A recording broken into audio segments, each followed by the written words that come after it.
E dunque ultima batteria in acqua dei 200 misti femminili con Veronica Lucchese in corsia 4, miglior tempo di iscrizione, al suo fianco Vittoria Grotto, quarto miglior tempo di iscrizione, Lucchese per il Nottoli nuoto, Vittoria Grotto per il Montebelluna nuoto in corsia 5. Veronica Lucchese quest'anno ha già notato gli assoluti di Riccione in questa gara al 1° dicembre, 2,17 e 79. 30 e 65 il suo passaggio a farfalla,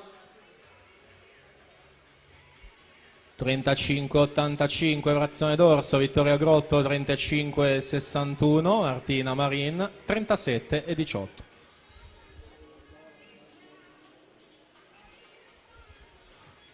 Lucchese specialista delle gare dei misti, già medagliata di bronzo ai categoria 2016, già nazionale giovanile nel 2011 e 2013, finalista e medagliata nelle gare dei misti e dello stile libero. Al suo fianco c'è la Grotto, atleta di casa, specialista dei 204,8 stile libero. La ritroveremo in chiusura di programma nella gara dei 200.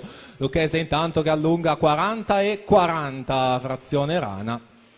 Costruirsi un buon vantaggio su Vittoria Grotto che continua a mantenere la seconda posizione, anche la Marin in corsia 3 a caccia di un posto nelle 8 per entrare in finale quest'oggi.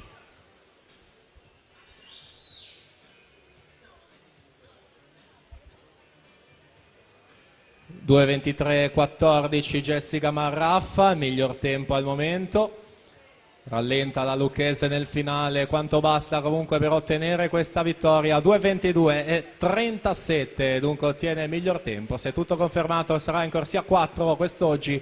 Vittoria Grotto 2:23:48 e poi la Marin 2:25:40. Archiviati i misti al femminile, si prosegue con i misti maschili. Al via la prima batteria.